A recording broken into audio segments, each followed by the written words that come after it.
Hello दोस्तों स्वागत है हमारे यूट्यूब चैनल करियर मार्गदर्शन में। दोस्तों आज के इस वीडियो में हम बात करने वाले हैं कि 12th पास करने के बाद आप डीआरडीओ में अपना कैरियर कैसे बना सकते हैं। दोस्तों डीआरडीओ जिसका फुल फॉर्म होता है defence research and development organisation. दोस्तों इसमें कई सारे स्टूडेंट होंगे आप में से जो आगे चल के डीआरडीओ में अपना कैरियर बनाना चाहते होंगे, लेकिन आप में से बहुत ही कम स्टूडेंट को ये पता होगा कि डीआरडीओ में कैरियर कैसे बनाते हैं।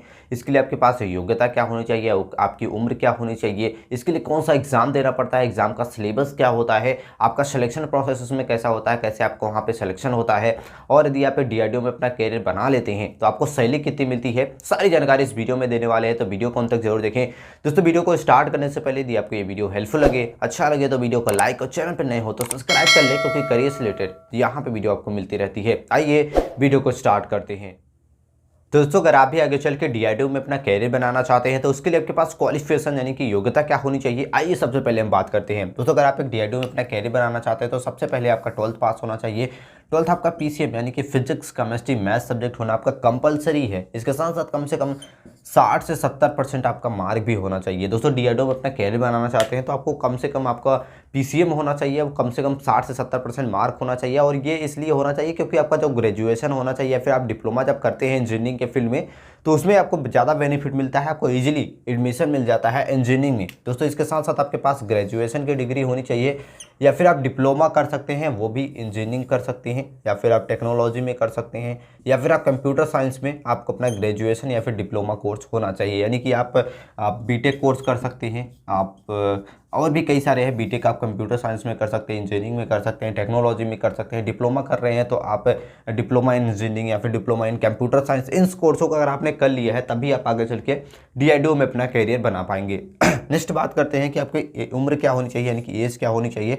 तो एज अलग अलग पोस्टों के लिए अलग अलग होती है। जैसे कि डीआरडीओ में कई सारे पोस्ट होते हैं, जैसे कि आपका होता है बी पोस्ट होता है, इसके साथ सी ग्रेड का पोस्ट होता है, डी ग्रेड का पोस्ट होता है, ई ग्रेड का पोस्ट होता है। तो अलग अलग ग्रेड के लिए अलग अलग पोस्टों के लिए आपकी उम्र जो होती है अलग अलग होती है। जैसे कि अगर हम बात करें बी पोस्ट के लिए तो आपकी जो उम्र होनी चाहिए वो 18 से 28 वर्ष होनी चाहिए। ओबीसी के लिए 3 वर्ष आप पे छूट मिलता है, एसटी एससी कैंडिडेट के लिए 5 वर्ष, और सी पोस्ट के लिए आपकी उम्र 18 से 35 वर्ष होनी चाहिए। डी ग्रेड के लिए आपकी उम्र 18 से 45, और ई पोस्ट के लिए भी सेम होती है। तो इस प्रकार से होता है आपका एज लिमिट और एजुकेशन क्वालिफिकेशन। दोस्तों आई होप आप समझ गए होंगे इसके बारे में। अब बात करते हैं मोस्ट इंपॉर्टेंट जो डीआरडीओ के लिए जो आपका एग्जाम कराया जाता है उसका सिलेबस क्या होता है, कहाँ से क्वेश्चन पूछे जाते हैं, आइए बात कर लेते हैं। दोस्तों डीआरडीओ में अगर सिलेबस की बात करें तो एक पेपर आपका लिया जाएगा जिससे आपको 115 टोटल क्वेश्चन रहने वाले हैं और 115 मार्क भी यहाँ पे रहता है। इसके साथ साथ आपकी जो 2 घंटे का समय दिया जाता है इस पेपर को हल करने के लिए। दोस्तों इसमें आपको जनरल हिंदी से आपके 20 क्वेश्चन पूछे जाएंगे। इसके बाद अगर बात करें नेक्स्ट क्वेश्चन की तो जनरल इंग्लिश से भी आपके लगभग सेम की वही रहेगा, 20 क्वेश्चन आपसे उससे भी पूछे जाएंगे। इसके बाद आपका general awareness, quantitative aptitude, reasoning ability, GK यानी कि जनरल नॉलेज से इन टोटल चारों सब्जेक्ट से आपके 75 क्वेश्चन आपसे पूछे जाएंगे। दोस्तों इसमें काफ़ी इंपॉर्टेंट होता है, ये आपका काफ़ी मेन होता है, तो आपको इसकी बहुत अच्छे से प्रिपरेशन करके जानी होती है।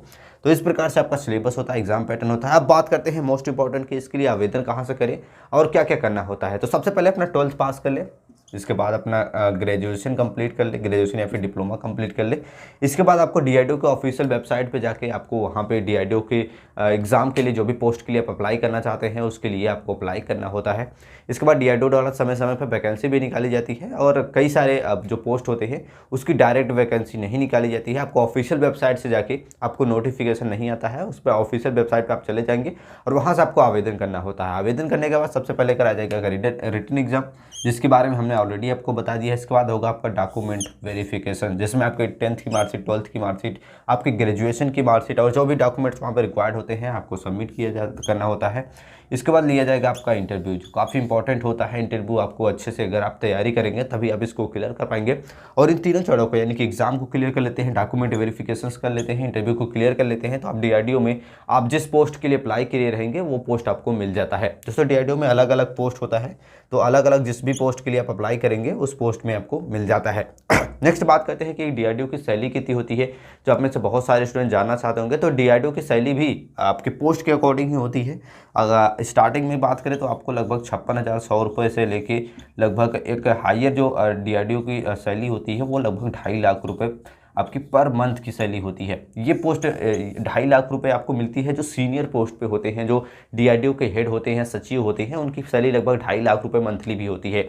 और वो आप कैसे बन सकते हैं, जब भी आप डीआरडीओ में आप एक बार जॉब कर लेंगे, वहाँ पे एक्सपीरियंस हो जाएगा 10 से 15 साल 20 साल, इसके बाद आपको अलग अलग प्रमोशन करके आपको पोस्ट वहाँ पे मिलती रहती है। स्टार्टिंग की बात करें तो आप 56,100 रुपये तक आप आसानी से कोई भी पोस्ट अगर आप प्राप्त कर लेते हैं डीआरडीओ में तो आप 56,100 रुपये आसानी से आप पा सकते हैं। तो ये पूरा प्रोसेस होता है। आई थिंक डीआरडीओ के बारे में आप समझ गए होंगे कि 12th पास करने के बाद क्या क्या योग्यता क्या होनी चाहिए, उम्र क्या होनी चाहिए, कौन सा एग्जाम देना पड़ता है, सिलेबस क्या होता है, सैलरी कितनी होती है, सारी जानकारी इस वीडियो में दे दी है। आई होप ये वीडियो आपको हेल्पफुल लगा होगा। ऐसे ही जानकारी के लिए चैनल को लाइक और सब्सक्राइब जरूर कर ले। मिलते हैं नेक्स्ट वीडियो में, तब तक के लिए जय हिंद।